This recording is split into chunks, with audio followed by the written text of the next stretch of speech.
ಆಪ್ಕಿ ಅದಾಲತ್ನಲ್ಲಿ ಸ್ವಾಮಿ ರಾಮದೇವ್ ಅವರ ಮೇಲೆ ಇರುವ ಆರೋಪ, ಇವರ ದಾರಿ ವ್ಯಾಪಾರೀಕರಣ ಆಗಿದೆ. ಸ್ವಾಮೀಜಿ, ನೀವು ಈ ಮಾತನ್ನ ಒಪ್ಕೋತೀರಾ? ಎಷ್ಟು ದುಡ್ಡು ನಿಮಗೆ ಜನ ಕೊಟ್ಟಿದ್ದಾರೋ ಅಷ್ಟು ದುಡ್ಡು ಬೇರೆ ಯಾವ ಬಾಬನ್ಗೂ ಸಿಕ್ಕಿಲ್ಲ. ನೋಡಿ, ಜನರಿಂದ ನಾನು ಒಂದ್ ದೊಡ್ಡ ಕೆಲಸ ಮಾಡ್ಬೇಕಿತ್ತು. ಇದನ್ನ ಗೌರ್ಮೆಂಟ್ ಅವ್ರು ಮಾಡ್ಬೇಕಿತ್ತು. ನಿಜವಾಗ್ಲು ಯಾವ ಗೌರ್ಮೆಂಟ್ ಕೂಡ ಮಾಡಿಲ್ಲ. ದೇಶಕ್ಕೆ ಸ್ವಾತಂತ್ರ್ಯ ಬಂದ ಮೇಲೆ ದೇಶದ ಎಲ್ಲಾ ಗೌರ್ಮೆಂಟ್ಗಳು ಲೂಟಿ ಮಾಡಿವೆ.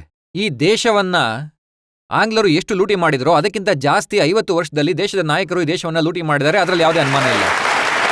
ಈ ವಿಷಯವನ್ನ ಯಾವ ಹಿಂದೂಸ್ತಾನಿಯಿಂದಲೂ ಮುಚ್ಚಿಡೋಕ್ಕಾಗಲ್ಲ. ಅದಕ್ಕೆ ಜನ ಚಪ್ಪಾಳೆ ತಟ್ತಾ ಇದ್ದಾರೆ. ಆದ್ರೆ ನಾನು ಈ ವಿಷಯನ ಹೇಳಿದ್ರೆ ಈ ದೇಶನ ಬಾಬಾಗಳು, ಸಾಧುಗಳು, ಗುರುಗಳು ಲೂಟಿ ಮಾಡಿದ್ದಾರೆ ಅಂತ ಆಗ್ಲೂ ಜನ ಚಪ್ಪಾಳೆ ತಟ್ತಾರೆ. ನೋಡಿ, ಈ ಮಾತು ಕೂಡ ಸತ್ಯನೇ.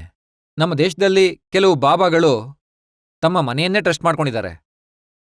ತಮ್ಮ ಮಗಳನ್ನ ಟ್ರಸ್ಟಿ ಮಾಡಿದ್ದಾರೆ, ಮತ್ತೆ ಸೊಸೆಯನ್ನ ಟ್ರಸ್ಟಿ ಮಾಡಿದ್ದಾರೆ. ನೋಡಿ, ಮೊದಲು ಸಾಧು ಸನ್ಯಾಸಿಗಳು ಇರ್ತಿದ್ರಲ್ಲ, ಋಷಿ ಮುನಿಗಳು, ಅವರಿಗೆ ಹೆಚ್ಚು ಅಂದ್ರೆ ಒಬ್ಬ ಪತ್ನಿ ಇರ್ತಿದ್ರು. ಈಗಿನ ಗುರುಗಳಿಗೆ ಬಹಳಷ್ಟು ಪತ್ನಿಯರಿರ್ತಾರೆ.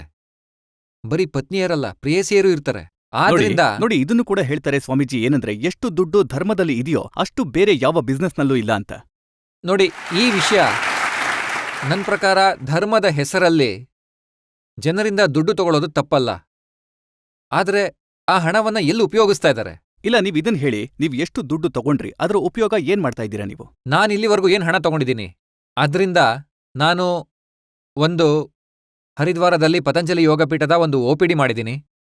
ಅದು ಈಗ ಪ್ರಪಂಚದ ಅತಿದೊಡ್ಡ ಬಿಗ್ಗೆಸ್ಟ್ OPD ಆಗತ್ತೆ. ಅಲ್ಲಿ ಸುಮಾರು 5,000 ರೋಗಿಗಳಿಗೆ ಚಿಕಿತ್ಸೆಯನ್ನ ಕೊಡಬಹುದು ಮತ್ತು ಪ್ರತಿಯೊಬ್ಬರಿಗೂ ಅಲ್ಲಿ ಉಚಿತ ಪರಾಮರ್ಶೆ ಮಾಡಲಾಗುತ್ತೆ. ಅಂದ್ರೆ ಒಬ್ಬ ವ್ಯಕ್ತಿಯಿಂದ ₹1 ಕೂಡ ಕನ್ಸಲ್ಟೆನ್ಸಿ ಫೀಸ್ ಅಂತ ತಗೊಳ್ಳೋದಿಲ್ಲ.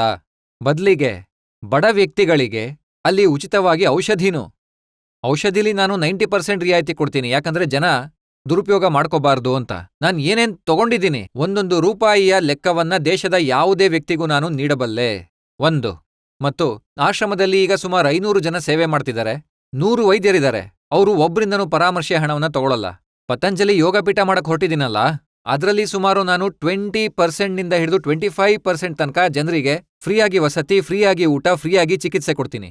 ಆ ವ್ಯವಸ್ಥೆ ಮಾಡ್ತಾ ಇದ್ದೀನಿ. ಹಾಗಾಗಿ ಜನರಿಂದ ಏನ್ ತಗೋತಿದ್ದೀನೋ ಜನರಿಗೋಸ್ಕರನೇ ಮಾಡ್ತಿದ್ದೀನಿ. ಸ್ವಾಮೀಜಿ, ಇದು ವ್ಯಾಪಾರೀಕರಣ ಅಲ್ವಾ? ಏನಂದ್ರೆ ಎಲ್ಲಿ ನಿಮ್ಮ ಕ್ಯಾಂಪ್ ನಡೆಯುತ್ತೋ ಅಲ್ಲಿ ಅದರ ಹೊರಗೆ ಔಷಧಿಗಳ ಅಂಗಡಿ ಇರುತ್ತೆ. ಚಿಕಿತ್ಸೆಯಲ್ಲಿ ಫಸ್ಟ್ ಪ್ರಿಯಾರಿಟಿ ನಾನು ಯೋಗ ಕೊಡ್ತೀನಿ. ಮತ್ತೆ ಆಯುರ್ವೇದ ಔಷಧಿಗಳ ಬಗ್ಗೆ ಕೂಡ ನಾನು ಸಮರ್ಥನೆ ಮಾಡೋದಿಲ್ಲ. ಆದ್ರೆ ಅದು ಪ್ರಕೃತಿಯಿಂದ ತಯಾರಿಸಿದ್ದು, ಹಾಗೆ ಸೈಡ್ ಎಫೆಕ್ಟ್ ಇಲ್ಲ. ಅದಕ್ಕೆ ನಾನು ಹೇಳ್ತೀನಿ ವೈದ್ಯರಿಗೆ ಮೊದಲ ಆದ್ಯತೆ ಯೋಗ ಕೊಡಿ ಅಂತ. ಅದಾದ್ಮೇಲೆ ಜೀವದ ರಕ್ಷಣೆಗೋಸ್ಕರ ಒಂದ್ ವೇಳೆ ಆಯುರ್ವೇದ ಬಳಸ್ಬೇಕಾಗ್ ಬಂದ್ರೆ ಬಳಸಿ, ಅಲೋಪ್ಯಾಥ್ ಬಳಸ್ಬೇಕಾಗ್ ಬಂದ್ರೆ ಅದನ್ನು ಬಳಸಿ. ನಾನೊಂದು ಪ್ರಾಜೆಕ್ಟ್ ಮಾಡಿದ್ದೀನಿ, ಪತಂಜಲಿ ಯೋಗಪೀಠದ ಒಂದು ಘೋಷಣಾ ಪತ್ರ. ಅದರಲ್ಲಿ ಬರ್ದಿದ್ದೀನಿ, ನಾನು ಅಲೋಪತಿನೂ ವಿರೋಧಿಸಲ್ಲ. ಮನುಷ್ಯನಿಗೆ ಹಾರ್ಟ್ ಅಟ್ಯಾಕ್ ಬಂತು ಅಂದ್ರೆ ಅವ್ನು ಹಾಸ್ಪಿಟಲ್ ಹೋಗ್ಲೇಬೇಕಲ್ವಾ? ಯಾವುದೇ ಡಿಗ್ರಿನೂ ಇಲ್ವಲ್ಲ ಆಯುರ್ವೇದದ್ದು. ನಾನ್ ಏನ್ ಸ್ಟಡಿ ಮಾಡ್ತಾ ಇದ್ದೀನಿ, ಏನ್ ಸ್ಟಡಿ ಮಾಡಿದ್ದೀನಿ, ಅದನ್ನ ಈ ಸ್ಕೂಲ್ ಕಾಲೇಜ್ಗಳಲ್ಲಿ ಹೇಳ್ಕೊಡೋದೇ ಇಲ್ಲ. ಅಲ್ಲಿ ನಾನು ಓದಿದ್ರೆ ಇವತ್ತು ನಿಮ್ಮ ಎದುರಿಗೆ ಈ ಏನ್ಷಿಯಂಟ್ ಮೆಡಿಕಲ್ ಸೈನ್ಸ್ ಬಗ್ಗೆ ಹೇಳೋಕೆ ಆಗ್ತಿರಲಿಲ್ಲ. ನೋಡಿ, ಏನ್ಷಿಯಂಟ್ ಮೆಡಿಕಲ್ ಸೈನ್ಸ್ನಲ್ಲಿ ಫಿಸಿಕಲ್ ಬಾಡಿ ಬಗ್ಗೆ ರಿಸರ್ಚ್ ಆಗುತ್ತೆ. ಮತ್ತೆ ಹಾಗೆ ಈ ಫಿಸಿಕಲ್ ಬಾಡಿ ಬಗ್ಗೆ ಕೂಡ ನಂಗೆ ನಾಲೆಡ್ಜ್ ಇದೆ, ಯಾರು ಬೇಕಿದ್ರು ಕೇಳ್ಬೋದು. ಆದ್ರೆ ಯಾರು ಡಾಕ್ಟರ್ ಇರ್ತಾರೋ, ಯಾರು ಔಷಧಿ ಕೊಡ್ತಾರೋ ಅವ್ರ ಹತ್ರ ಏನಾದ್ರೂ ಒಂದು ಡಿಗ್ರಿ ಅಂತೂ ಇರ್ಲೇಬೇಕಲ್ಲ. ನೋಡಿ, ನನ್ನ ಹತ್ರ ಡಿಗ್ರಿ ಇದೆ. ನಮ್ಮ ಋಷಿಗಳಲ್ಲಿ, ಋಷಿ ಪರಂಪರೆಯಲ್ಲಿ ಗುರುಕುಲ ನಡೆಯುತ್ತೆ. ನಮ್ಮ ಗುರುಕುಲ ಸಂಸ್ಕೃತಿ ಇವತ್ತೇನ್ ಜೀವಂತ ಇದೆ, ಆ ಪರಂಪರೆಯಲ್ಲಿ ನಾನು ಅಧ್ಯಯನ ಮಾಡಿದ್ದೀನಿ.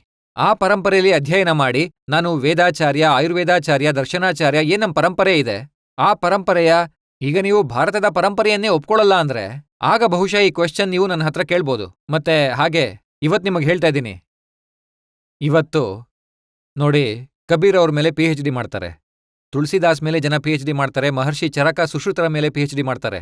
ನಾನ್ ಹೇಳ್ತಾ ಇದ್ದೀನಿ, ಸ್ವಲ್ಪ ದಿನದ ನಂತರ ಸ್ವಾಮಿ ರಾಮದೇವ್ ಮೇಲೆ ಜನ PhD ಮಾಡ್ತಾರೆ.